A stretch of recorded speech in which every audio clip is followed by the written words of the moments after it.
illallah wa asyhadu anna Muhammadan abduhu wa rasuluh.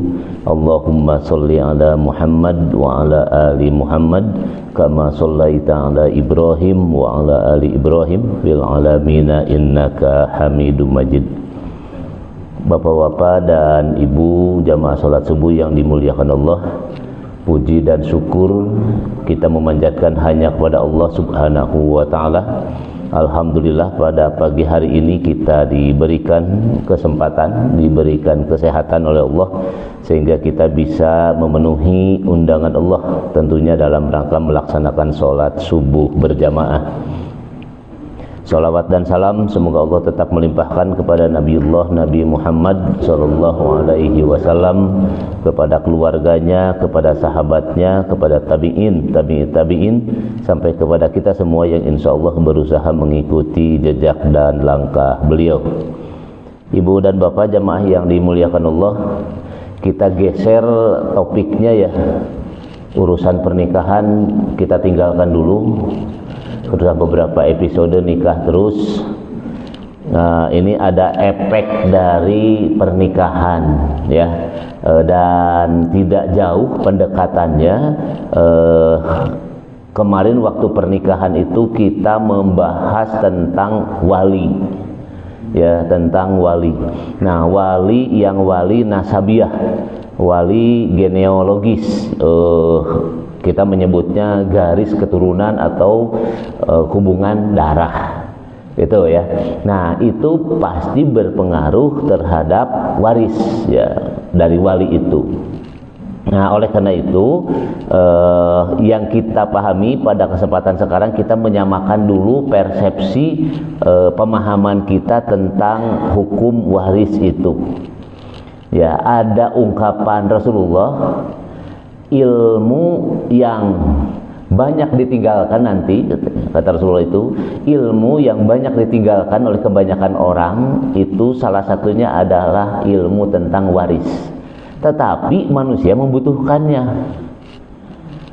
Itu kata Rasulullah, itu sudah diperingatkan kita oleh Rasulullah. Jadi ilmu yang jarang dipelajari oleh kebanyakan manusia itu adalah ilmu waris. Tetapi manusia banyak membutuhkannya. Nah, sehingga biasanya waris itu nanti karena itu kejadiannya dalam waktu-waktu tertentu dan pasti penyebabnya adalah kematian, jadi orang baru butuh tentang ilmu waris. Nah, kalau kita tidak paham ilmu waris, maka yang terjadi biasanya di keluarga rame ya, dan tidak sedikit punten kalau bahasa kita pasea ya, gara-gara waris, karena tidak memahami hukum waris begitu. Nah, oleh karena itu setidaknya kita mengenal ya, maka target pengajian kita ya, target pengajian kita, follow up-nya nanti dikala kita beres, setidaknya bapak dan ibu paham tentang ashabul furud ya, itu saja cukup itu. Nanti pengembangannya bisa mengikuti. Yang penting bapak dan ibu nanti memahami dan mengetahui ashabul furud. Nah, apa itu ashabul furud nanti kita bahas ya, nanti kita bahas. Nah, pada kesempatan sekarang yang perlu kita samakan persepsinya ya, itu tentang pengertian waris itu sendiri. Ya, jadi ini harus disamakan dulu persepsinya. Kenapa? Karena kalau tidak disamakan persepsinya, itu nanti juga bisa terjadi kesalahpemahaman di lapangan. Ya, jadi kadang-kala gini, kalau saya cerita dengan mahasiswa misalnya, mahasiswa pakai motor ke kampus bagus, tanya sama temannya, hebat nih motor kamu, baru atau sudah ganti lagi motornya. Terus kata si anak itu, biasa warisan ti babeh. Nah, bahasanya gitu misalnya, biasa warisan ti babeh. Nah, terus ditanya sama temannya, memang bapak kamu sudah meninggal? Belum. Nah, tapi ngomongnya warisan. Begitu ya. Nah, itu teh kalau begitu berarti sama, itu teh ngadoakeun buru-buru maut. Ya, kenapa? Karena tadi salah paham begitu menempatkan bahasa warisan. Jadi kalau dalam kasus semacam tadi, kira-kira apa yang tepat? Hibah. Nah, kan begitu. Pemberian.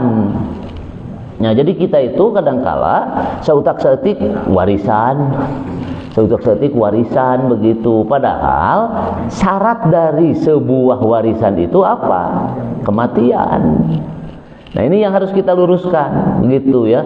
Jadi banyak level bahasa yang memang perlu kita samakan persepsinya dan perlu kita pahami.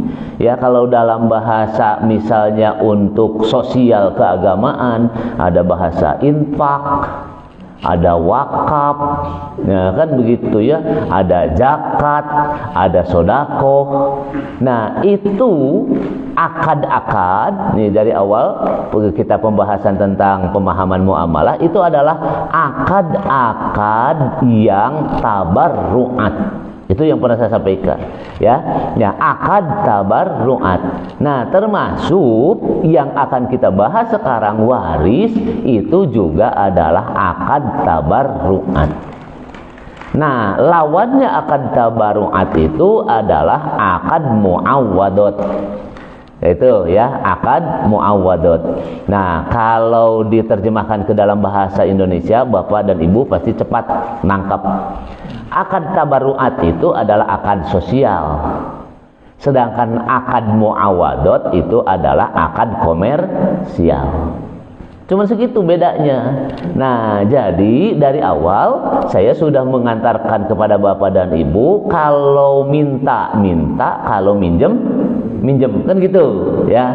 Nah, minjem dengan minta itu tabarruat, tapi konsekuensinya berbeda. Kalau minta, konsekuensinya dikasih atau tidak dikasih. Tapi kalau minjem, konsekuensinya harus mengembalikan. Gitu. Nah, jadi kita kembali sekarang kepada istilah waris. Ya, jadi istilah waris. Nah, istilah waris ini nanti kenapa disebut waris? Kapan terjadinya waris? Begitu ya. Jadi jangan ujug-ujugkan hitungan, nanti hitungan mah gampang. Ya, karena nanti furudul muqaddarah standarnya. Nah, sekarang kita luruskan dulu persepsi pemahaman semacam itu kaitannya dengan waris itu. Nah, supaya tidak shock ya, gitu, tidak kaget dikala menghadapi waris itu. Biasanya kalau waris itu kan berhadapannya dengan shock, kaget. Kenapa? Karena ada keluarga yang meninggal. Nah, nanti orang juga ada yang begitu keluarga meninggal langsung ingat karena warisan. Kadang-kala mayit masih keneh jenazah ngagolpak terus riweuh, terus anu nyumputkeun. Ya, sering itu sumpat-sumput ya, apalagi ibu-ibu meninggalnya masih pakai kalung, pakai naon ieu teh, anting ya, pakai giwang, pakai gelang. Eta pas begitu jasad bade diibakan dan sebagainya, nah moal anu sadar terus anu maresihan engke terus beres tamu teu arayana naon ari eta geulangna ka mana dan sebagainya, riweuh itu teh. Sering saya mendapat pengaduan kayak begitu dan sebagainya ya. Kadangkala aya uih deui eta teh tapi ukurannya jadi robi ya, jadi berubah. Nah, jadi itu tidak boleh terjadi ya. Nah, oleh karena itu nanti kita bicarakan apa itu namanya waris. Nah, Bapak dan Ibu, hukum kewarisan adalah hukum yang mengatur tentang pemindahan hak milik. Ingat, kita belajar memahami apa yang saya sampaikan dari awal itu semuanya adalah pemindahan kepemilikan. Ya, ada yang memindahkan kepemilikan dengan jual beli, itu yang sudah kita bahas. Ya, ada pinjam meminjam, hanya mengambil manfaat, ada minta.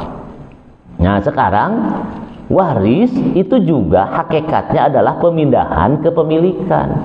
Bedanya kalau dalam jual beli masih hidup orang, Saya jual ini, ibu beli ini. Nah, ada akadnya, ada transaksi, ada sigot akad yang keluar. Minjam sama, kemarin pernikahan sama, kan begitu. Semuanya basicnya akad.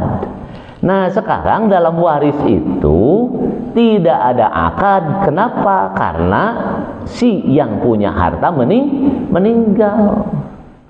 Begitu. Nah, bahkan ada pendapat yang memahamkan bahwa perpindahan harta ke warisan itu tidak bernilai sedekah. Itu bedanya. Ya, makanya tadi istilah-istilah itu harus kita kenali. Nah, kalau dalam waris itu tidak bernilai sedekah. Kenapa? Da pindah milik lagi kapaksa. Dalam henteu maot mah dicecepeng keneh. Ya, bade mobilna, bade motorna, bade bumina, bade nanaon, kan begitu. Pasti masih dimiliki sama yang punya. Karena meninggal, ya moal ngemutan deui. Da teu aya anu uih barang candak sanes. Nah, kan begitu. Walaupun sebagian dari pemahaman agama lain selain umat Islam saking panasarana aya anu dicanak. Ya, waktu nikah jasna mana mencukup keneh anggotna jas eta. Jam tanganna nu hobina mana eta. Diangekeun sadayana. Nah, kalau kita umat Islam enggak ada yang dibawa. Ya, hanya kain kapan saja. Nah, jadi ini tentang waris itu. Nah, jadi basicnya pemahaman tentang waris itu tetap saja pemindahan harta kepemilikan. Nah, dari orang yang meninggal, gitu ya. Nah, harta peninggalan atau biasa kita menyebutnya dengan tirkah. Tirkah itu taroka ya, menyimpan asalnya, tertinggal. Nah, tirkah pewaris menentukan siapa-siapa yang berhak menjadi ahli waris. Nah, nanti yang akan kita bahas agak panjang lebar dalam bagian waris ini adalah ahli waris. Nah, ahli waris itu ya ada hubungannya dengan orang yang meninggal. Begitu. Nah, apakah semua begitu harus genealogis, harus ada hubungan darah? Belum tentu. Ada juga yang tidak ada hubungan darah tapi mendapatkan warisan. Gitu. Nah, termasuk nanti kita akan berbicara tentang bagian-bagian waris ya. Nah, Ibu dan Bapak, hukum waris adalah suatu hukum yang mengatur peninggalan harta seseorang yang telah meninggal dunia diberikan kepada yang berhak seperti keluarga dan masyarakat yang lebih berhak. Nah, kenapa ada masyarakat? Kan begitu. Nah, hubungannya nanti kita bahas. Nah, itu yang di luar genealogis, di luar hubungan darah. Ya, di luar hubungan darah. Nah, jadi nanti kita posisikan posisi mayit itu di mana? Ya, dalam pembagian hukum waris yang menyebabkan adanya hukum waris. Nah, hukum waris yang berlaku di Indonesia. Nah, ini di Indonesia nih, kita ini negara yang memang unik sehingga masyarakat nanti bisa memilih. Jadi sifatnya masih bisa memilih. Nah, yang berlaku di Indonesia itu ada 3. 1, hukum waris adat. Begitu ya. Jadi di kita itu hukum adat itu hidup walaupun dia tidak tertulis. Hukum adat itu. Nah, yang kedua ada hukum waris Islam. Ya, kita di Indonesia itu. Nah, yang akan saya bicarakan pada forum ini, ya, pada kuliah subuh ini adalah hukum waris Islam. Ya, walaupun nanti boleh diskusinya hukum adat dan sebagainya, ya, begitu. Nah, selanjutnya adalah hukum waris perdata. Itu hukum waris perdata. Nah, setiap daerah memiliki hukum yang berbeda-beda sesuai dengan sistem kekerabatan yang mereka anut. Nah, bagi seorang muslim berdasarkan ketentuan Allah, maka penyelesaian waris haruslah berdasarkan hukum Islam. Begitu. Ya, jadi ini basic yang harus kita pahami, sehingga di masyarakat kadangkala ada miss. Ya, kenapa? Karena orang kadangkala memilih, kira-kira kalau yang menguntungkan bagi saya sebagai ahli waris, badai maju kemana ya kalau ada clash untung warisan? Mau ke pengadilan negeri, mau pengadilan agama. Nah, kalau pengadilan agama itu sudah pasti penyelesaiannya adalah hukum Islam, gitu. Tapi kalau ke pengadilan negeri, yang dipakainya pasti hukum perdata. Begitu. Kenapa? Karena saya pernah menyampaikan bahwa kita secara hukum, sistem hukum Indonesia itu menganut kepada sistem hukum civil law atau disebut dengan Eropa kontinental, yang basicnya kita warisan dari Belanda. Nah, Belanda mengadopsi sumber hukumnya itu adalah dari Kaisaran Romawi. Jadi itu sumbernya.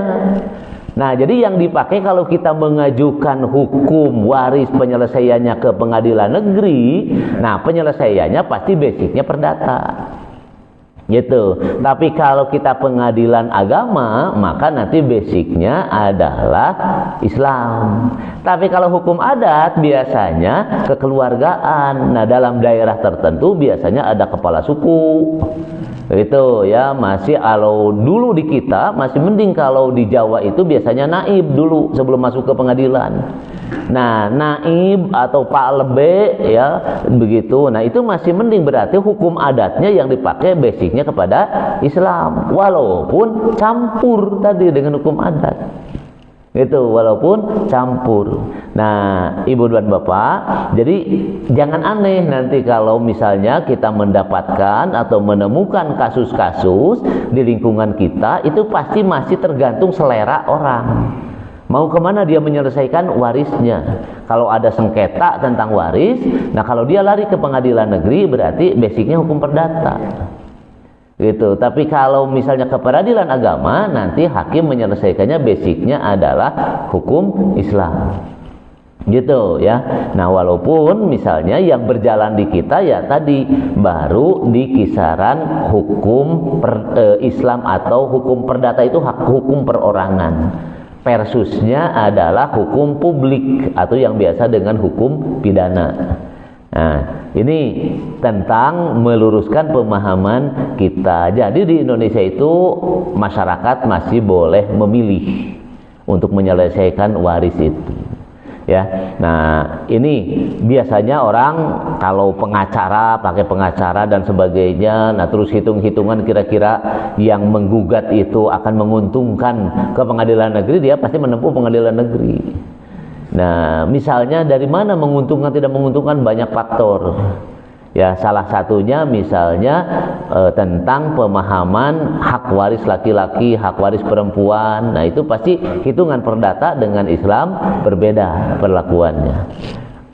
Jadi itu yang harus kita luruskan, kita pahami ya. Nah, berikutnya adalah beberapa istilah yang kita juga harus paham di lapangan berkaitan dengan hukum waris ya.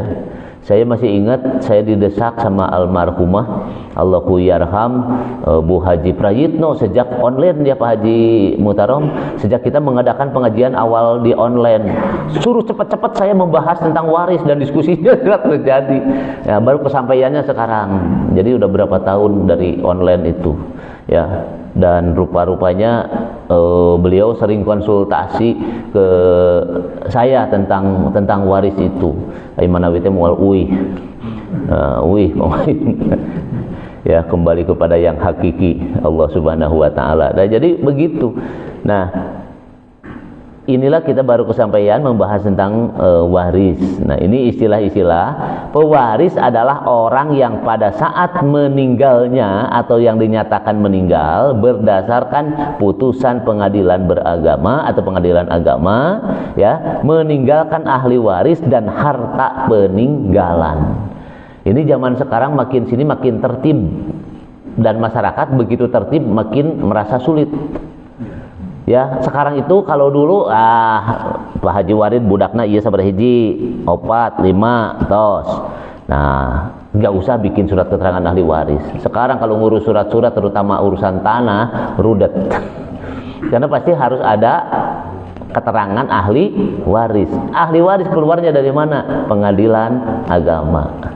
Nah, ini poin yang satu itu menunjukkan bahwa pewaris adalah orang yang pada saat meninggal atau yang dinyatakan meninggal berdasarkan putusan pengadilan agama, pengadilan Islam, meninggalkan ahli waris dan harta peninggalan. Sekarang ini sudah formal. Sekarang itu harus ada putusan pengadilan agama bahwa menyatakan A, B, C, D adalah benar ahli waris. Ya, sebagai anak saja tidak cukup dengan kakak, karena kalau sudah menikah kakaknya keluar, jadi mandiri kartu keluarganya. Begitu nanti meninggal itu pasti harus ada keterangan ahli waris. Gitu. Ini orang banyak yang jelimet di lapangan untuk bisa keluar ahli waris juga ternyata tidak mudah, tidak cukup satu kali ya untuk melakukan permohonan itu. Nah, jadi ya makin kesini makin dirasakan sulit sebenarnya. Kalau dari sisi tatanan administrasi negara atau tatanan hukum itu sebenarnya negara ingin menertibkan. Kenapa? Karena kemungkinan di lapangan banyak yang bukan ahli waris tapi ngaku-ngaku ahli waris. Begitu, maka keputusan sebagai ahli warisnya harus dikeluarkan dari pengadilan. Ya, belum lagi bapak-bapak anu dina kakakna salami hirup, misalnya kakaknya hiji istrina, putrana sabaraha hiji, begitu meninggal banyak yang ngaku istrinya, bawa anak lagi. Pak Haji Warid ketawa, awas kok nggak yang disumputkan. Nah, itu harus ahli keterangan waris itu nanti yang menjawab itu. Ya, yang menjawab itu nanti keterangan ahli waris. Da aya di Indonesia mah aya wae kasus gitu. Yang kedua, ahli waris adalah orang yang pada saat meninggal dunia mempunyai hubungan darah atau hubungan perkawinan dengan waris. Nah, beragama Islam dan tidak terhalang karena hukum menjadi ahli waris. Apa ini maksudnya yang kedua? Begini. Jadi yang disebut ahli waris itu kan nanti yang akan menerima warisan. Nah, itu ahli waris. Kalau pewaris adalah orang yang meninggalnya. Begitu ya. Jadi pewaris orang yang meninggal, ahli waris orang yang ditinggal. Sehingga dia berhak atau punya kesempatan untuk menerima harta warisan. Itu ahli waris. Nah, ternyata tadi saya sebutkan ada yang bukan kelompok dari genealogis, dari kelompok darah. Misalnya istri atau suami. Suami meninggal, istri dapat warisan. Istri meninggal, suami dapat warisan. Kan tidak ada hubungan darah. Begitu, tapi dapat warisan. Kenapa? Karena ada jalur pernikahan. Gitu, ya. Malah kan dari hubungan kemarin dalam pernikahan yang ada hubungan darah dekat tidak boleh melakukan pernikahan. Begitu, ya. Nah, tidak boleh melakukan pernikahan. Nah, kalau dalam waris nanti sebaliknya, orang yang menerima waris justru yang ada hubungan darah. Itu. Tapi ada orang yang tidak ada hubungan darah, dia punya kesempatan menerima waris. Salah satunya suami atau istri. Nah, ini harus jelas. Suami meninggal, istri dapat warisan. Istri meninggal, suami dapat warisan. Di kita kadangkala suami meninggal, istri diantepkeun wae tara dibuka warisna. Nanti kalau apalagi ada gandolan yang lain, kalau istrinya tidak satu, biasanya nanti jadi ributnya di belakang. Gitu, ributnya di belakang. Kenapa? Karena waktu meninggal tidak dibuka waris. Apalagi kalau suami, istrinya meninggal, tidak buka waris untuk istri dan anaknya. Suaminya nikah lagi, punya anak lagi, mungkin dibuka waris. Nanti lamun si bapak atau si suami itu meninggal, rudet kita pasti. Gitu ya. Nah, makanya Rasulullah itu menuntun ilmu ke arah itu karena tadi bahwa dalam harta itu adanya kepindahan kepemilikan, harus jelas. Gitu ya. Nah, berikutnya itu tidak terhalang. ya tidak terhalang hukum untuk menjadi ahli waris. Nah ini yang di Indonesia banyak sekarang muncul anu aneh-aneh, tidak terhalang itu. Sebenarnya dia itu ahli waris, tapi bisa terhalang menerima waris. Kenapa? Punten, melakukan penganiayaan. Sering ayeuna berita di TV, incuna menganiaya nenekna gara-gara minta HP. Sampai terjadi nininya atau ibunya sendiri dibunuh oleh anaknya. Dia kan ahli waris tuh, si ibunya begitu meninggal, harusnya ahli waris. Tapi karena dia melakukan kriminal, nah tindakan pembunuhan, maka dia tidak boleh menerima warisan karena terhalang dengan kasusnya itu. Jadi bisa begitu. Ya, kemudian diracun, buru-buru nerima warisan, ketahuan, jadi malah tidak menerima warisan. Nah, jadi ini yang misalnya contoh-contoh dalam kasus terhalang. Nah, ada yang terhalangnya itu bukan karena kriminal, apa? Berbedanya agama. Orang tuanya Islam, anaknya bukan Islam, maka anaknya tidak berhak menerima warisan karena berbeda agama dengan orang tuanya. Jadi jangan disapu semua, wah itu tidak anak-anaknya sadayana dikasih kue bagian, itu nggak boleh. Oleh karena itu, karena bagian kewarisan itu ada kaitannya dengan pemahaman agama tadi. Nah jadi kalau misalnya orang tuanya non muslim, anaknya masuk Islam, anaknya meninggal, orang tuanya masih ada, orang tuanya tidak bisa menerima warisan dari anaknya karena berbeda agamanya. Begitupun sebaliknya, kalau bapaknya muslim, anaknya keluar jadi murtad, misalnya dia tidak beragama Islam, maka dia terhalang menerima waris atau menjadi ahli waris karena agamanya berbeda dengan yang meninggal. Nah, dengan pewaris itu tidak boleh.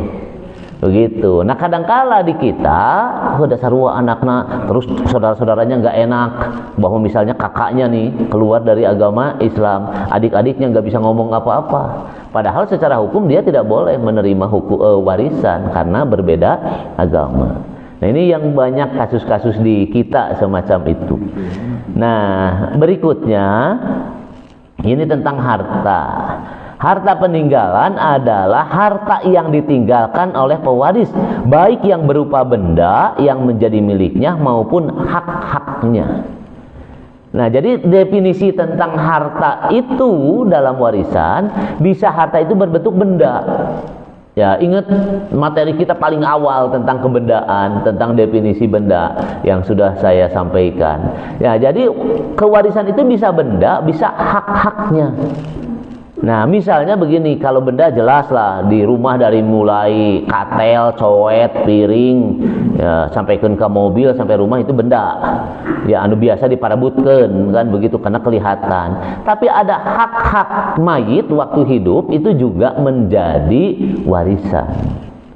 Begitu, menjadi warisan. Apa misalnya hak-haknya itu? Nah, kalau untuk janda di kita, kalau suaminya misalnya ASN, maka dia itu punya hak mendapatkan pensiun. Nah, tentang pensiun janda itu hak itu.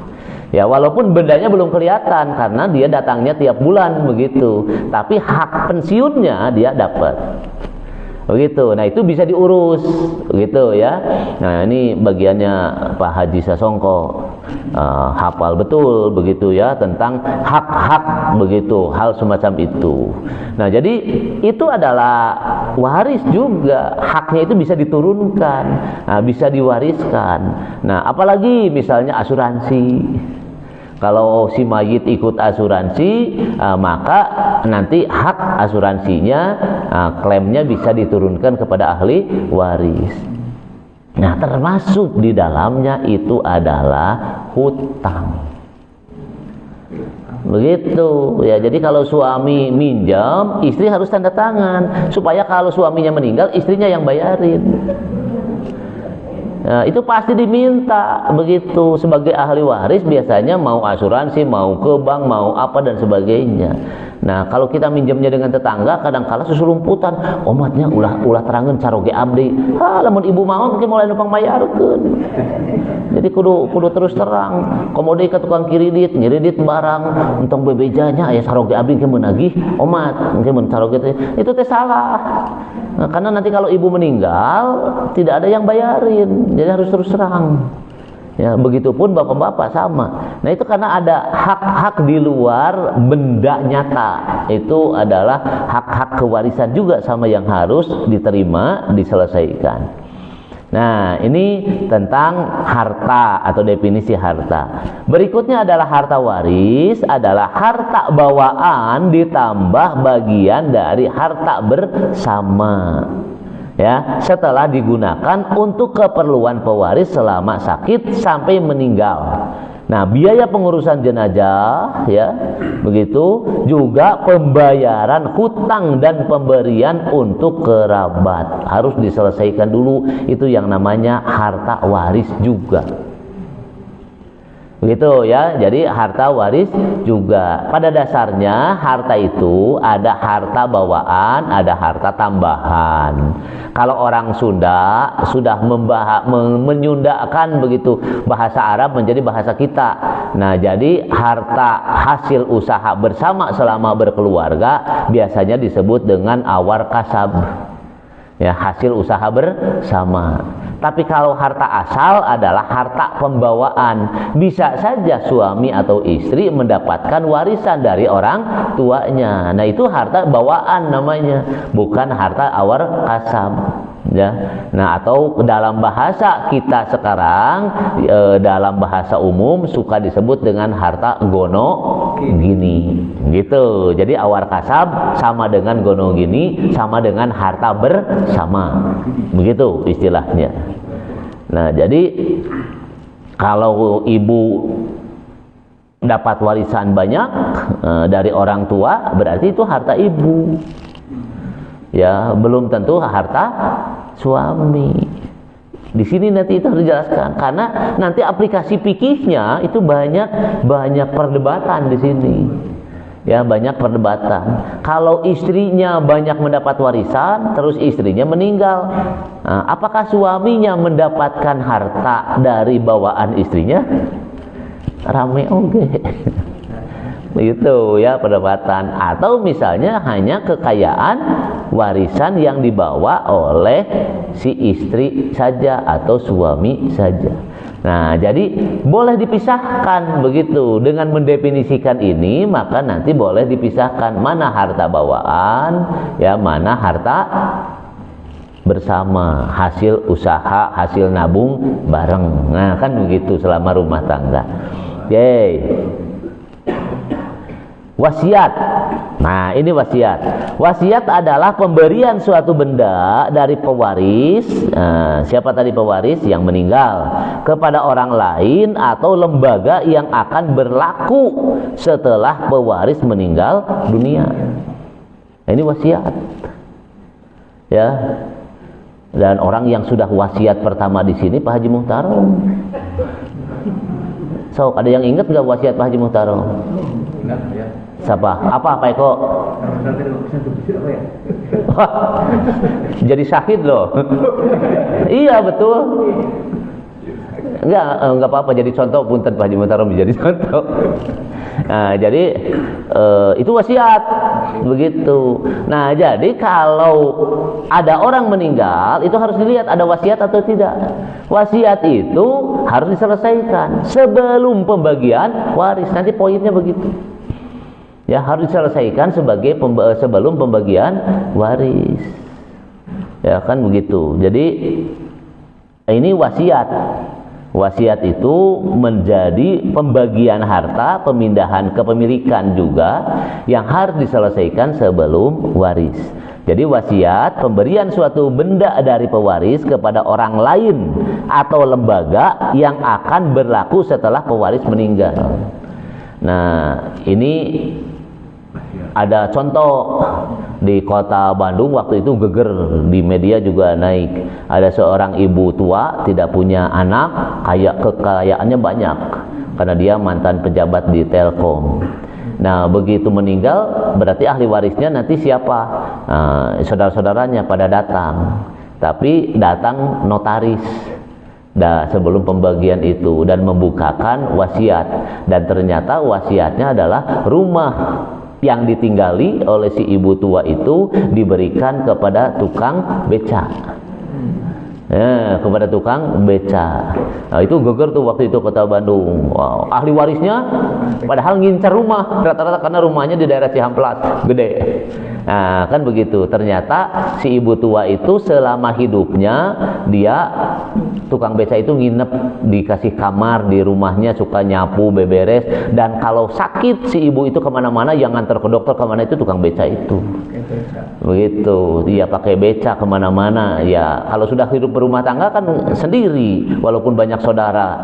Nah, yang setia ngantar kemana-mana tukang beca itu, tukang beresin rumah dan sebagainya, tukang beca itu. Begitu meninggal sebelum bagi waris, datang notaris, dibukakan, dibacakan bersama bahwa rumahnya diberikan kepada tukang beca itu. Siapa tukang beca? Nggak ada hubungan darah. Yang bukan siapa-siapa, boleh begitu diberikan kepada itu, ya. Jadi itu masyarakat gitu, artinya dengan wasiat si ahli waris sebelum meninggal dia sudah nulis, tapi digantungkan kepada kematian, begitu ya. Wasiat itu waktunya digantungkan kepada kematian. Nah, jadi itu harus dilakukan dulu oleh ahli waris, dipenuhi wasiatnya. Nah, atau kepada lembaga, begitu ya, atau kepada lembaga. Nah, jadi itu ya. Nah, Pak Eko, kalau Pak Haji Muhtarom ke masyarakat atau ke lembaga? Nah, ke masjid, lembaga, begitu ya, lembaga. Nah, jadi semacam begitu, artinya boleh melakukan itu, dan itu nanti oleh ahli warisnya harus ditunaikan, ya, harus ditunaikan. Nah, nanti kita ceritanya kalau tidak ditunaikan saha eta anu dosa, ahli waris atau si mayit. Nah, si mayit mah kan tiasa naon-naon, begitu ya. Nah, jadi kembali nanti kepada si ahli waris. Oke. Hibah adalah pemberian atau suatu benda secara sukarela dan tanpa imbalan dari seseorang kepada orang lain yang masih hidup untuk dimiliki. Nah, jadi tadi kalau hibah itu ngasih, ya, mau ngasih kepada siapa, tidak dibatasi ngasih itu harus kepada yang ada hubungan darah, enggak. Ngasih mah bebas, begitu, mau kepada siapapun. Nah, itu hibah, memberikan cuma-cuma tanpa kompensasi, tanpa ada embel-embel yang lain, itulah hibah. Nah, dengan ikhlas lepas dan tidak melihat itu saudara atau bukan, tetangga atau bukan, sahabat jauh atau bukan, bahkan muslim atau tidak muslim. Jadi beda dengan waris. Kalau waris ya itu harus muslim. Wasiat, bagian para ulama memberikan kategori bahwa wasiat itu boleh dilakukan tapi tidak boleh bertentangan dengan hukum Islam. Ya, kan begitu, misalnya berwasiat, kalau saya meninggal maka istri saya tidak boleh menikah lagi dengan laki-laki lain. Itu bukan wasiat, karena itu bertentangan. Kenapa? Karena si istri punya hak untuk menikah lagi, begitu. Iya, jadi wasiatnya kena anu lurus-lurus begitu. Ya, jadi atau misalnya saya wasiat bahwa harta saya semuanya untuk kepentingan agama, sehingga anak-anaknya nggak ada yang dapat harta, itu juga bertentangan karena anak punya hak tentang harta itu, begitu ya. Jadi wasiat itu tetap ada batasan-batasan yang melingkari ya ketidakbolehan seseorang itu memberikan wasiat yang tidak cocok atau tidak sesuai dengan ketentuan syariah. Anak angkat. Nah, sekarang definisi anak angkat. Anak angkat adalah anak yang dalam pemeliharaan untuk hidupnya sehari-hari biaya pendidikan, biaya sebagainya, beralih tanggung jawabnya dari orang tua asal kepada orang tua angkatnya berdasarkan keputusan pengadilan. Begitu ya. Nah, jadi itu yang namanya definisi anak angkat. Anak angkat itu bukan anak nasabiah, bukan anak genealogis, tetapi anak yang diangkat untuk dibiayai kehidupannya sampai pendidikan segalanya, nah, itu sampai dia mandiri dan sebagainya, maka dia bukan anak nasabiah. Begitu ya. Nah, jadi nanti kita, apakah anak angkat itu dapat warisan? Tidak. Begitu, anak angkat itu tidak mendapatkan warisan. Tapi pertanyaannya, bolehkah anak angkat mendapatkan bagian dari warisan? Nah, boleh. Di mana boleh? Nah, kan tadi judulnya tidak dapat. Ini jadi boleh. Hah? Nah, silakan yang tadi bisa hibah, bisa wasiat. Begitu. Jadi kita mendefinisikan kenapa ada hibah, ada wasiat. Jadi bisa hibah, bisa wasiat. Si anak angkat itu dikasih jalur sendiri supaya dia sama-sama mendapatkan seperti anak-anak yang lain. Begitu. Nah, atau misalnya kalau tidak mendapatkan anak, si anak angkat tetap mendapatkan bagian supaya dia dapat bagian seperti saudara-saudaranya si mayit. Begitu. Nah, silakan jalurnya, mau hibah. Kalau hibah sejak hidup. Begitu. Kalau hibah sejak hidup. Nanti kalau bapak meninggal, kamu kan tidak dapat bagian, atau khawatirnya kamu tidak diberi bagian oleh ahli waris. Nah, maka dah kanya bapak ke kamu sejak bapak ayah keneh tah dipasihan. Hibah. Boleh. Begitu ya. Tapi kalau misalnya digantungkan kepada kematian, engke lamun bapak maut tak imah ieu mah keur kamu, berarti itu wasiat. Maka bikinlah wasiat itu resmi, tertulis. Begitu. Boleh nggak tidak tertulis? Boleh, tapi harus pada amanah yang mendengarkan dan menyampaikan, termasuk ahli waris. Nah, tapi karena orang itu lupa, ya kan, dan sebagainya, maka boleh zaman sekarang itu tertulis. Tertulis boleh pribadi, ya kan, begitu. Boleh juga ke notaris. Nah, kalau ke notaris pasti bayar. Nah, kan begitu ya. Nah, jadi salah satu kriteria notaris itu harus amanat. Karena dia diberikan amanat tanggung jawab yang digantungkan kepada kematian seseorang. Dan itu kan jangka waktunya bisa lama, bisa sebentar, karena tidak ada yang tahu kapan umur ya itu selesai untuk seseorang itu. Nah, jadi ini anak angkat ya. Nah, jadi anak angkat tidak dapat bagian dari waris, tidak ada hubungan dengan ahli waris atau dengan pewaris. Tetapi dia bisa mempunyai bagian dari harta yang ditinggalkan. Nah, silakan diambil jalurnya, kira-kira yang mana. Yang terakhir istilahnya adalah baitul mal, adalah balai harta secara keagamaan. Ya, tadi saya sebutkan di kita ya sudah kembali kepada negara begitu. Karena istilah baitul mal di zaman Rasul juga itu milik negara, bukan milik Rasulullah, tetapi milik umat yang dibentuk oleh Rasulullah pada waktu itu. Nah, pada zaman Rasulullah zakat, ya, sodako, ada pemberian atau apapun, semuanya ditampungnya di baitul mal, dan dikala dibutuhkan oleh masyarakat dikeluarkanlah dari baitul mal. Ya kan begitu. Ya kalau sekarang kita tidak punya secara resmi sebutan baitul mal, ya ayah bendahara lah, ada kas masjid atau apa, kalau memang dianggap itu sebagai lembaga yang presentatif di lingkungannya. Nah kan begitu. Walaupun sekarang boleh begitu. Kalau dulu di pemerintah itu kan ada BAJ, Badan Amil Zakat. Nah sekarang itu jadi Bajnas yang resmi, Badan Amil Zakat ya nasional. Nah, itu sudah turun sampai ke tingkat kelurahan juga sudah ada. Nah, kan begitu. Tetapi karena sempat di kita itu dianggap tidak amanah, para pengelola Baj itu, Bajnas atau Baj yang ada di bawah Pemda ya, pada waktu itu di bawah Pemda, maka akhirnya keluar muncul undang-undang yang membolehkan masyarakat mengkolek ya dana sodakoh, zakat dan infak itu. Ya, jadi sekarang istilahnya jadi jiswab. Ya, zakat, infak, sodakoh, wakaf, semua dilingkup di sana. Nah, cuma Bajnas sekarang jadi pisah juga dengan wakaf.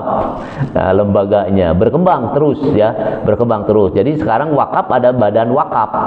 Nah, sedangkan zakat, infak, sodakoh itu ada di Bajnas. Begitu ya. Di negara kita terus berkembang dan terus maju sesuai dengan kebutuhan umat. Swasta boleh enggak? Boleh.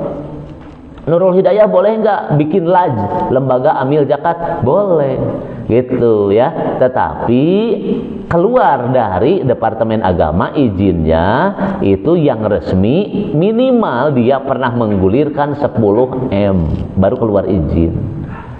Begitu ya. Misalnya kalau di Muhammadiyah ada lajismu. Itu lajismu itu udah triliunan. Ya, itu punya Muhammadiyah. Di yang apa NU itu ya? Lajenu kalau nggak salah, apa bukan nggak pakai jis, lajenu kalau nggak salah ya. Tapi dia di beda habit ya, beda kebiasaan. Kalau di Muhammadiyah itu lebih cenderung ke depan itu lembaga, bukan perorangan, sehingga setiap strukturnya hidup.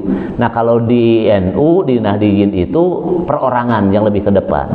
Pesantren banyak itu bukan punya NU, lembaga, tapi punya kiai.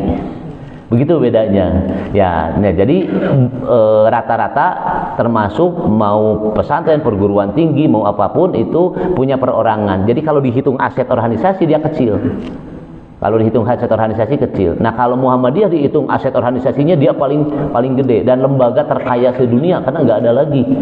Yang nggak ada lagi yang manajerialnya dia menggunakan lembaga.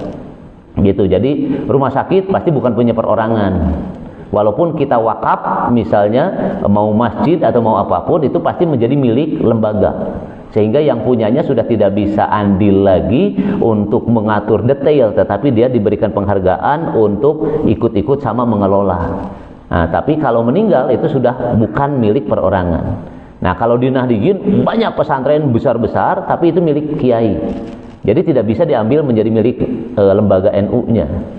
Nah, termasuk yang kemarin Pak Ridwan Kamil melontarkan 1T ya, kalau bapak-bapak dan ibu-ibu baca bahwa provinsi telah memberikan bantuan itu sampai nilainya 1T untuk NU. Rame NU ya, lembaga, karena pernah merasa belum menerima sebesar itu.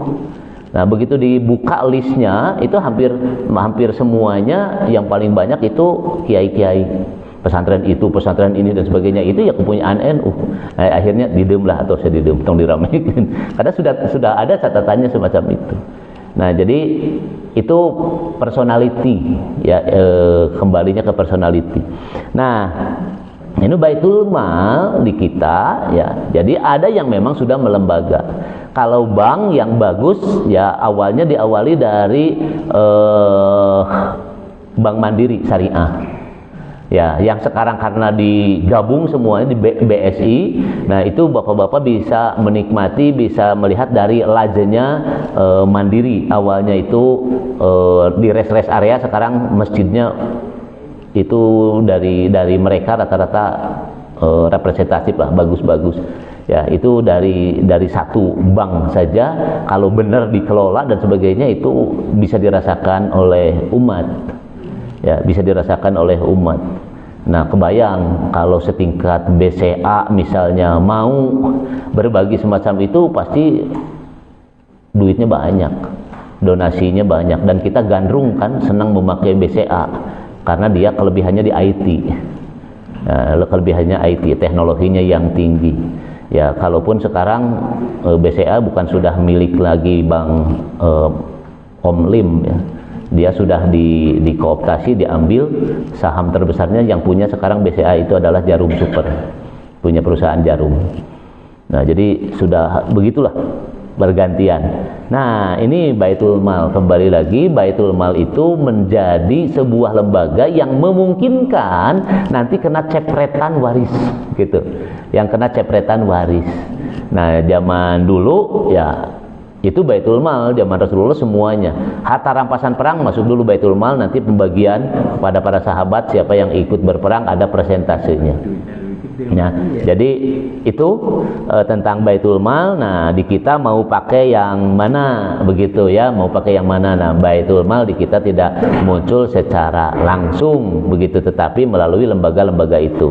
Dan masyarakat sudah dibolehkan. Ya, sudah dibolehkan. Nah, yang kecil-kecil banyak.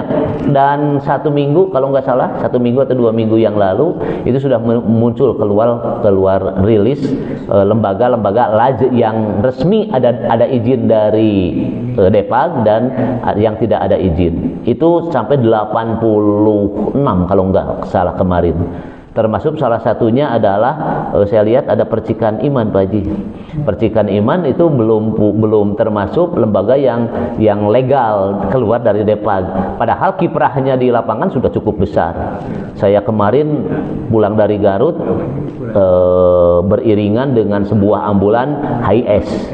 Ya, sebuah ambulan HIS, saya lihat bagus nih, jarang. Rata-rata kan Grand Max kebanyakannya ambulan. Nah, ini HIS, gede, besar. Pas lihat punya Percikan Iman. Ya, artinya kepercayaan masyarakat nitip infak sodako zakatnya kepada Percikan Iman sudah banyak. Walaupun secara resmi atau tidak resminya dia belum resmi. Begitu. Ya, jadi yang resmi baru beberapa lembaga saja. Ya, kalau kayak dompet dong apa itu sudah resmi. Karena tadi untuk bisa mengajukan izin ke Depag, putarannya harus pernah mencapai 10M baru dia keluar. Artinya kepercayaan masyarakatnya sudah ada. Begitu, sudah ada, sudah cukup tinggi. Ya, jadi itu. Nah, Ibu dan Bapak, di setiap lembaga sekarang kesadarannya juga cukup tinggi, ya, sudah cukup tinggi. Nah, ini juga kaitannya untuk menampung zakat mal. Nanti silakan, biasanya Pak siapa yang bahas, Pak Ustadz Daji ya,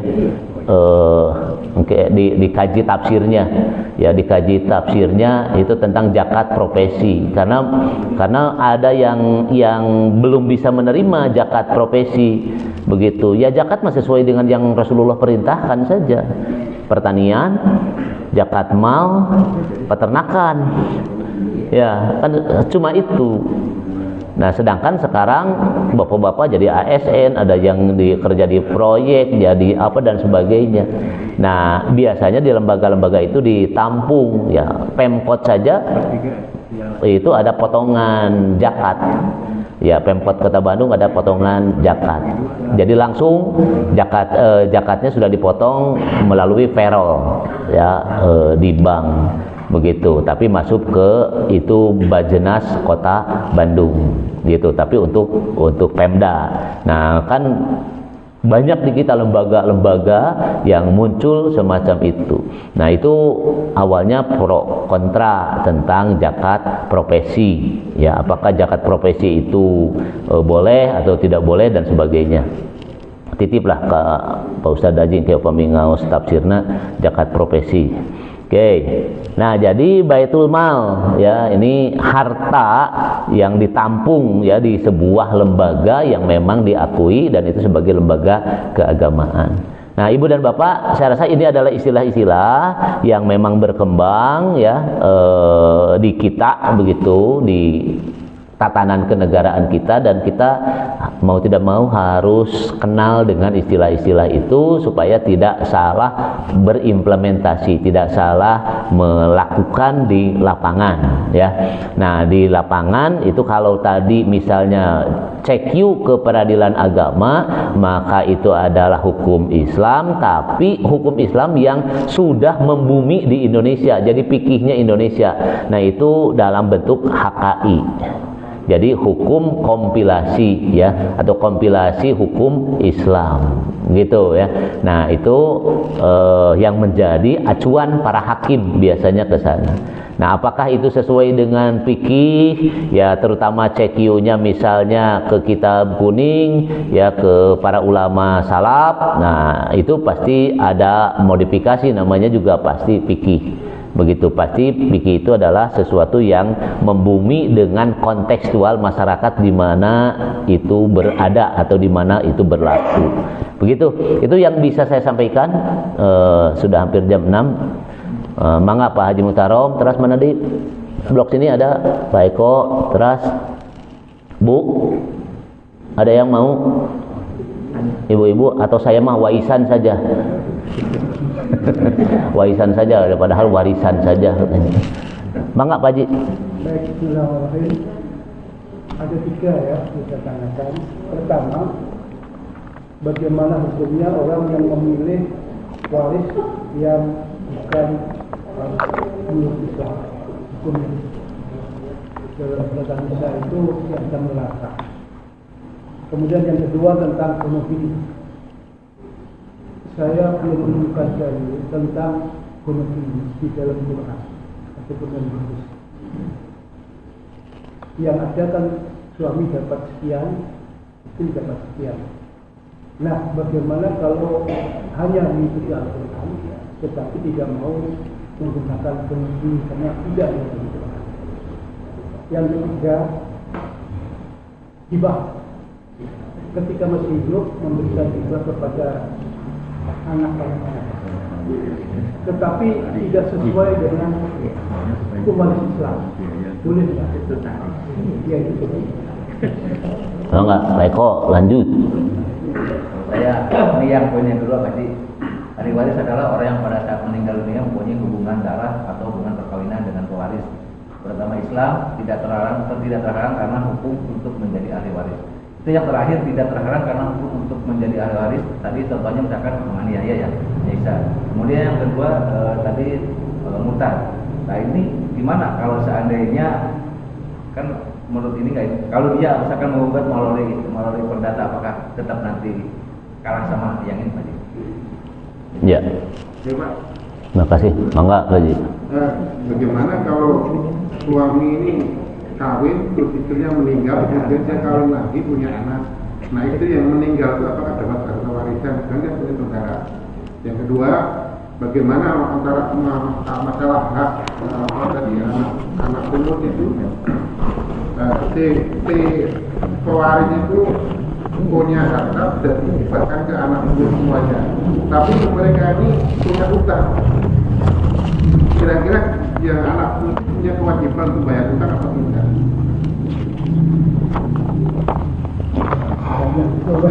Banyak nih anak minta dicatat kalau dia tadi awal. Sudahlah, satu-satu kalau begitu dari Pak Haji Muhtarom. Pertama ya, ini adalah hibah dulu yang Pak Haji Muhtarom. Ya, jadi hibah itu tidak sesuai dengan syariat Islam ya. Pertama tadi untuk apa pemberian itu juga harus diberikan kriterianya, termasuk besaran hibah juga itu harus diperhitungkan. Ya, tadi kalau hibah itu misalnya kepada orang lain, nah itu jangan menghabiskan ahli waris. Itu juga bertentangan dari sisi kadar kebesaran, itu bertentangan dengan syariat Islam. Jadi kalau hibah, wah saya hibahkan ini semuanya harta saya, terus anak-anaknya celokok gitu, karena bapaknya misalnya menghibahkan untuk kepentingan agama, bagus. Gitu kan, untuk kepentingan agama itu bagus, dihibahkan, diberikan semua. Tapi anak-anaknya kata Rasulullah nanti bisa jadi anak yang minta-minta karena nggak kebagian, itu nggak boleh. Makanya Rasulullah pernah menyampaikan kriteria itu paling tinggi adalah 1/3. Padahal pas 1/3 masih dikomentar oleh Rasulullah bahwa aksar, itu juga kebanyakan. Nah, jadi memang nanti banyak begitu hibah yang tidak boleh bertentangan dengan syariah, termasuk hibah kepada ahli waris. Begitu, anak 5 Ieu anu ieu mah keur si bungsu, ieu segala keur si bungsu. Ta eta teh pipaseaeun eta jeung anu lainna. Itu artinya hibahnya diperbolehkan, tetapi nanti bisa bergesekan untuk ahli waris bagi saudara-saudaranya yang diberikan itu. Makanya ada ulama yang melarang hibah kepada ahli waris. Begitu, melarang hibah kepada ahli waris. Kenapa? Karena ahli waris itu dia dapat porsi ya sendiri dari warisannya itu. Nah, sedangkan kan kalau di kita mah mun ieu keur si bungsu, anu ieu keur si anu sok aya wae ciri khasna eta. Nah, itu teh adalah bagian orang tua yang harus berlaku adil kepada anak-anaknya. Jadi lamun kolot teu adil kana janten putra, eta tetap digugat ke di akhirat. Dan teu adilna digugatnya teh. Nah, satu itu di dunia itu juga sama dengan menyimpan bom waktu bagi anak-anaknya. Ya nanti kalau orang tuanya sudah meninggal, anaknya malah bertengkar kakak beradik. Karena yang ini merasa diperlakukan lebih, ini dispesialkan dan sebagainya. Itu kayak ini. Termasuk kalau waktu masih hidup mengatakan anak saya laki-laki dengan perempuan bisa makan. Nah, itu bertentangan. Nah, iya. Begitu. Jadi yang tidak boleh bertentangan dengan syariah, kembali kepada ketentuan syariah. Gitu ya. Nah, terus harta gono gini. Ya, apakah ada dalam Al-Qur'an ya yang menyebut gono gini langsung? Tidak ada. Tetapi Al-Qur'an banyak menyebutkan bahwa laki-laki dan perempuan itu apa yang dilakukannya. Amal solehnya saja di luar bahasan waris, laki-laki punya amal porsinya laki-laki, perempuan juga punya amal perempuan. Nah, satu itu. Yang kedua, gugatan sekarang yang dikait-kaitkan dengan grupnya feminisme. Feminisme itu mengartikan ar-rijalu qawwamuna 'ala nisa bima kasabat. Bukan bima kasabat, belok-belok Pak Lukman bantu. Laki-laki dengan itu menjadi pemimpin dari perempuan bima kasabatum ya, bima pokoknya apa yang dia lakukan, kasabnya. Artinya ini porsi terutama wanita karir. Ya, terutama wanita karir. Nanti banyak yang gaji istrinya lebih besar daripada gaji suaminya. Bahkan ada yang istrinya kerja, suaminya Usman. Naon Usman? Usaha manuk, gitu basuka. Ya, itu nggak jadi persoalan sebenarnya selama berkeluarganya harmonis, nggak jadi persoalan. Tapi porsi hartanya pasti berbeda. Begitu. Nanti kita kaji lagi yang surat An-Nisanya itu, ar-rijalu qawwamuna 'ala nisa. Nah, jadi dari porsi-porsi itu banyak para ulama berpendapat bahwa perempuan itu adalah dia punya porsi dengan apa yang dia lakukan. Begitu. Nah, kalau Pak Haji Muhtarom suka menyampaikan harta suami, harta istri, harta istri, harta istri. Jadi memang begitu. Ya kenapa? Karena tadi istri itu punya harta bawaan dari keluarganya, dari warisannya. Nah, berarti bukan harta suaminya. Tetapi kalau suami dapat warisan karena dia wajib menafkahi istrinya, maka istrinya punya bagian. Nah, ini yang kata saya tadi cukup pelik, perdebatan para ulama juga panjang ya untuk bagian-bagian itu. Nah, jadi dari mana harta gono gini, harta asal itu? Kalau saya baca-baca dari para pendapat para ulama, karena tadi menyimpan perempuan itu punya porsi termasuk amal. Begitu ya, termasuk amal. Nah, amal pribadi sebagai perempuan, bukan amal istri. Ya, kalau amal istri, ibu-ibu jangan khawatir karena kembali kepada suami kalau amal istri itu.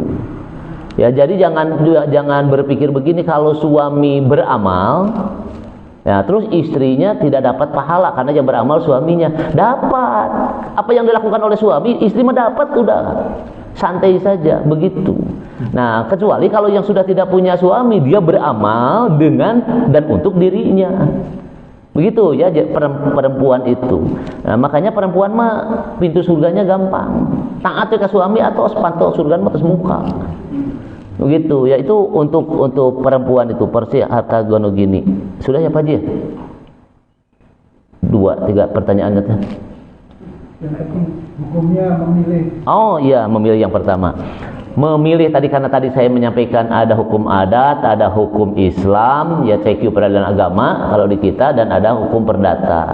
Ya, memilih mana, ya pasti tadi di konklusi saya paling akhir catatannya bagi seorang muslim ya harus kembali kepada hukum Islam. Begitu ya, harus kembali kepada hukum Islam. Walaupun misalnya di kita ada yang bertahan adat tapi disandarkan kepada hukum Islam. Contohnya adat Minangkabau. Padang. Ya, Padang itu apa? Ada orang Padang nggak sini? Ya, jadi kan adat bersendikan agama. Nah, agama apaan itu ya yang slogan? Syarak. Nah, kan begitu Padang itu. Ya, tapi itu kan mereka itu meyakini bahwa adat Padang itu adalah bersendikan syarak, artinya syaraknya itu syariah. Nah, tapi aplikasi di lapangan warisna aneh. Laki-laki tidak mendapatkan warisan karena warisan itu milik perempuan. Ya, Padang. Padang begitu. Ya, jadi jangan aneh kalau laki-laki orang Padang hiber semuanya ke Bandung. Pasar Baru itu orang Padang ngumpul. Karena dia kalau tinggal dia di Padang, dia tidak akan dapat warisan. Dia harus usaha kabur, makanya banyak keluar. Itu mau jadi dorongan lokal menjadi dorongan global gitu orang Padang itu. Makanya orang Padang laki-laki kemana-mana pasti menyebar. Nah, kalau sudah masuk Jawa Barat mah untung. Nah, kan begitu ya, karena dia akan klop lagi dengan adat dan bersendikan syaraknya itu. Nah, tapi kalau laki-laki yang nikah dari luar orang Padang ke Padang itu pasti dikunci. Ya, dikunci kalau kita dari laki-laki nikah ke Padang perempuan, itu pasti sudah jadi Padang segalana. Gitu ya. Nah, kenapa? Karena memang tadi warisannya itu milik perempuan, ya, milik perempuan. Walaupun sekarang kalau saya banyak teman yang sudah di Bandung dan sebagainya, dia nggak bisa ngomong katanya ke ibunya. Tapi ya biarin aja lah nanti kalau saya dapat ini. Tapi akhirnya sudah mulai banyak yang berubah ya, yang laki-lakinya dikasih porsi, walaupun yang ngaturnya tetap saudaranya yang perempuan. Gitu ya. Nah, kembali kepada pertanyaan Pak Haji Mutarrom, ya jelas kita harus kembali kepada had. Ya, had. Nah, karena nanti kita akan kesempatan yang akan datang kita baru mulai membahas tentang ayat-ayatnya sebagai dasar hukum. Jadi nanti akan terjawabnya Pak Haji konkretnya untuk Bapak dan Ibu saya bawakan ayat-ayatnya itu ya. Sekarang baru mengenal istilah-istilah. Nah, jadi sarannya tetap kepada hukum Islam. Kenapa? Karena itu adalah kewajiban dari Allah. Ya, jadi dipahami sama waris itu dengan sholat. Ya, kalau berbicara tentang kewajiban sama dengan ibadah yang lain. Oke, Pak Eko, yang Pak Eko teh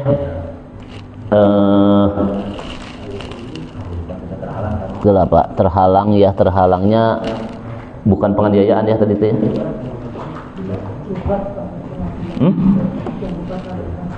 Seandainya dia menggugat ke pengadilan perdata. Ya, jadi gini Pak. Kalau dia misalnya terhalang terus menggugat ke pengadilan dan sebagainya, nah itu akan, kalau kriminal pasti umum Mbak. Kalau akibatnya kriminal, mau pengadilan negeri atau pengadilan agama juga pasti umum. Artinya dia akan diperlakukan melihat kasusnya, kriminalnya. Tapi kalau misalnya untuk pengadilan negeri kembalinya misalnya karena murtad, beda agama, itu kemungkinan bisa dikabulkan. Artinya dikasih porsi. Kenapa? Karena dia basicnya perdata.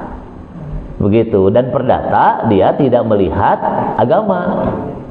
Begitu ya. Kalau ke pengadilan negeri, ke pengadilan umum itu pasti memungkinkan begitu.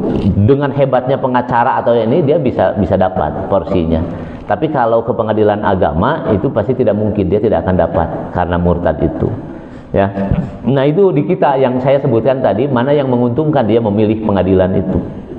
Itu jalur-jalur semacam itu masih masyarakat masih bisa memilih. Tidak harus begitu pengadilannya, tidak begitu ya, di masyarakat masih boleh memilih. Nah, bahkan nanti hukum adat sama itu dengan yang disebutkan Pak Haji Mutarrom tadi. Saya memilih adat karena di dalam hukum adat, nah itu laki-laki dengan perempuan satu-satu. Tapi kalau misalkan keluarganya itu dia mah udah bukan apa, istilahnya udah dianggap sudah di luar keluarga ya, karena dia udah murtad, gimana Pak Haji? Bisa saja Pak, bisa saja. Cuman persoalannya siapa yang menguasai harta? Nah kan siapa yang menguasai harta? Nah kalau yang misalnya maaf punya rumah, nama rumahnya orang tua, si sertifikatnya masih orang tuanya, dan dia sebagai anaknya yang murtad itu ke pengadilan negeri, dia sebagai anak, nah bisa dapat begitu, nah bisa dapat. Ya artinya kalaupun keluarganya semuanya yang saudara-saudaranya yang muslim itu tidak memberi porsi atau menolak begitu, maka tetap dia bisa lepas kalau ke pengadilan. Nanti pengadilan misalnya hakim menentukan bahwa dia mendapatkan warisan seperti halnya anaknya yang lain, kan tidak bisa dibantah kalau sudah ansih itu keputusan pengadilan begitu. Oke, yang Pak Haji Sugih tadi itu banyak anak, istri nikah lagi suami. Jadi suaminya pokoknya punya istrinya tidak satu, Pak. Nah, yang pertama meninggal nggak punya anak. Iya. Keduanya punya anak. Apakah yang pertama meninggal itu punya warisan? Iya. Terus gini Pak Haji. Ini definisinya saya masih kurang berarti ya kalau begitu. Nanti dirinci Pak, definisi tentang istri. Siapa yang disebut istri gitu Pak? Istri itu adalah ya orang yang secara hukum dia diakadi oleh suaminya menjadi istri. Nah, jadi nanti saya luruskan ya dalam pembagiannya nanti, yang namanya istri itu adalah istri. Begitu. Berapa istri? Ya istri gitu loh Pak kalau dalam waris itu. Ya, jadi misalnya saya bocorkan dulu misalnya sekarang. Bagian istri itu adalah 1/4. Nah, gitu ya. Kalau suaminya meninggal, maka istri dapat warisan 1/4. Pertanyaannya tadi, istrinya ada 2, ada 3. Apakah satu istri 1/4, satu istri? Enggak. Satunya, yang semua definisinya itu mau istri ke-1, ke-2, ke-3, ke-4 pun itu tetap definisinya adalah istri. Dan istri itu bagiannya 1/4. Berarti kalau istrinya 1/4 untuk sendiri, kalau istrinya 2, 1/4 untuk berdua. Kalau istrinya 3, 1/4 untuk 3. Kalau istrinya 4, 1/4 untuk 4. Jadi 1/8. Ya? Tidak. Ya, 1/8, 1/4 itu nanti bagian untuk istri. Jadi definisinya istri itu di mata waris Pak 1. Begitu, dan dia musyarakah nanti bersama-sama dengan istri itu. Nah, anak beda dengan istri. Begitu ya. Jadi istri pertama tidak punya anak, istri kedua punya anak, ya nggak apa-apa Pak. Yang namanya mau istri keberapapun nanti yang melahirkan anak, maka itu anak dari suami. Begitu. Ya itu definisinya anak, dan tidak dibedakan anak ke-1 persentasenya lebih besar, anak kedua nanti dari istri kedua porsinya lebih kecil. Enggak, anak Pak semuanya dari almarhum itu.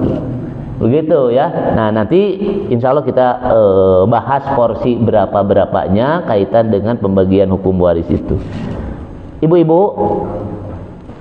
ya udah saya ibu-ibu mah udah ditaros, udah ditaros. Yang mana Pak? Yang mana? Masalah anak angkat itu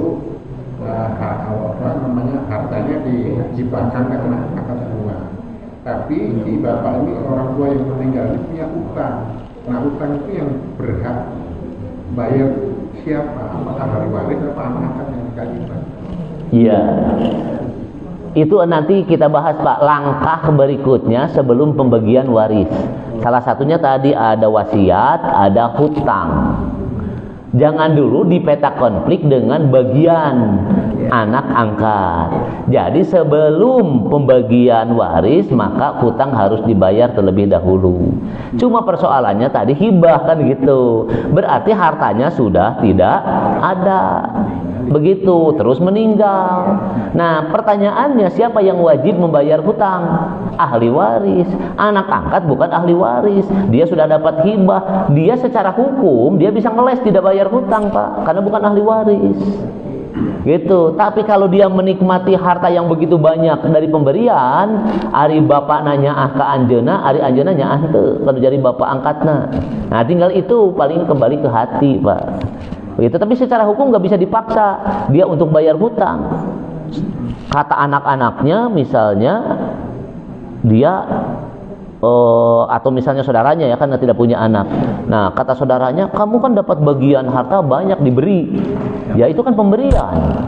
Ya, kan begitu. Itu udah menjadi milik dia. Waktu hidup juga sudah dia dapat. Begitu bapaknya punya hutang, yang bayar ahli waris. Nah, kan begitu, Pak. Secara hukum yang bayar ahli waris. Nah, nanti kita akan bahas yang namanya asobah, Pak. Begitu. Jadi ahli waris itu bisa dapat banyak atau dia nombok. Iya, nombok, bisa begitu. Ya. Dapat warisan 10 M. Gede, Pak, 10 miliar. Tapi meninggalkan hutang 12 M. Ya, nombok 2 M. Gitu, Pak. Ya, dia dapat waris tapi juga dia bisa jebol, bisa nombok, begitu, ya. Ya. Sudahlah. Jadi itu bapak-bapak yang saya hormati, Bu, Ibu, kalau pewaris itu siapa yang dimaksud dengan pewaris? Kayak ibu-ibu dulu, Pak. Yang dimaksud pewaris itu siapa, Bu? Yang meninggal. Satu. Nah, ibu siapa ini? Saya nggak kelihatan ya, jauh paling depan. Bu? Oh ya, satu. Pertanyaan kedua, jawab lagi sama ibu-ibu. Siapa yang disebut ahli waris? Hah?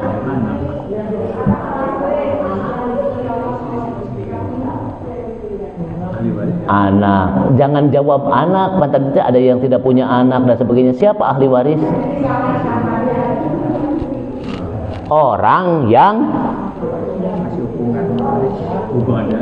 yang punya hubungan darah atau hubungan pernikahan dengan ahli waris, begitu.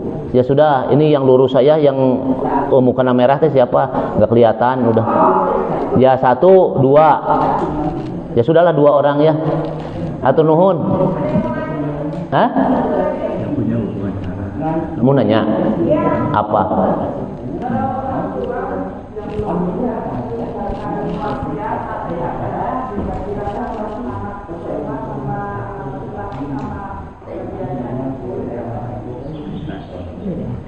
Apa Pak Lukman? Laki-laki perempuan wasiat. Ya.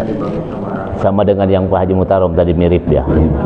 Ya, tadi ya, wasiat itu tidak boleh bertentangan dengan syariah. Nah, kalau Allah sudah menyebutkan laki-laki 2 bagian dari perempuan, itu ketentuan Allah. Had itu. Ya, itu adalah had, ketentuan Allah. Nah, terus si ibu teh berwasiat, dasarua ieu teh anak emak. Nu lalaki nu awewe oge bagi rata wae. Nah, itu wasiatnya tidak tepat. Begitu, wasiat itu tidak tepat. Kenapa? Karena yang laki-laki itu nanti dia punya tanggung jawab untuk menafkahi keluarga.